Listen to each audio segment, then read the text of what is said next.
അമ്മേ, ഞാൻ എന്തെങ്കിലും സഹായിക്കണോ? വേണ്ട മോളെ, കല്യാണം കഴിഞ്ഞിട്ട് 2 ദിവസമല്ലേ ആയുള്ളൂ. പുതുപെണ്ണല്ലേ? ഞാൻ പുതിയ പെണ്ണൊന്നല്ലല്ലോ അമ്മ, എൻ്റെ 2ാം കെട്ടല്ലേ. അതിനിങ്ങനെ മാറ്റി നിർത്തേണ്ട ആവശ്യമൊന്നുമില്ല. ഞാൻ സഹായിക്കാം. അത് പറഞ്ഞപ്പോഴാണ് ഞാൻ ഓർത്തത്. അവൻ്റെ ആദ്യത്തെ ഭാര്യ പോയത് എന്താണെന്നറിയോ?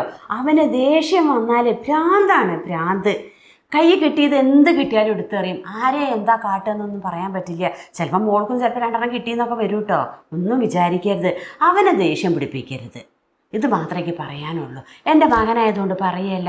എന്ത് നല്ല സ്വഭാവമുള്ള കുട്ടിയെന്നറിയോ, കുടുംബം നോക്കാൻ എല്ലാവരെയും നോക്കും. പക്ഷേ ഈ ഒരൊറ്റ ദോഷേ അവനുള്ളൂ. ഇതാണ് അമ്മ വലിയ കാര്യം. അതിനൊക്കെയുള്ള മരുന്ന് എൻ്റെ കയ്യിലുണ്ട്. 1 മിനിറ്റ്, ഞാൻ ഇപ്പം എടുത്തിട്ട് വരാം. മരുന്നോ? എന്ത് മരുന്ന്? അമ്മേ, ഇത് കണ്ടുണ്ടോ നിങ്ങള്? ഭാരതപ്പുഴയിലത്തെ തരിയില്ലാത്ത മണലാ. ഇതിൻ്റെ കൂടെ നല്ല കാന്താരി മുളക് ഉണക്കി പൊടിച്ച മിക്സ് ചെയ്ത സാധനം.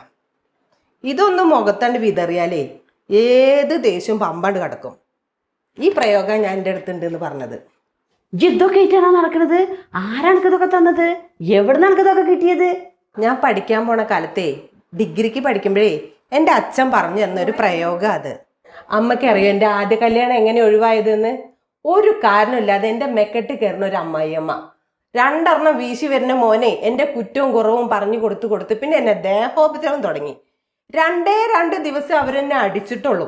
3ാമത്തെ ദിവസം ഞാൻ ഈ സാധനം എടുത്തോണ്ട് പ്രയോഗിച്ച് അമ്മയുടെയും മോൻ്റെയും നിലവിളി കേൾക്കണായിരുന്നു. അതൊന്നും കേൾക്കാൻ ഞാനൊന്നില്ല. ഞാൻ എൻ്റെ പെട്ടിയും ബാഗ് എടുത്ത് ഞാനിങ്ങോട്ട് പോന്നു. അല്ല പിന്നെ ഒരു കാര്യം, അമ്മ ഈ കാര്യം ഒന്ന് മോനോട് പറഞ്ഞു കൊടുക്കണേ. അമ്മയുടെ മോനോട് ഈ കാര്യം ഒന്ന് പറയണേ. ഇങ്ങനത്തെ ഒന്നിനെ തന്നെയാണ് എൻ്റെ മോന് വേണ്ടത്. എൻ്റെ മോൻ നന്നായത് തന്നെ.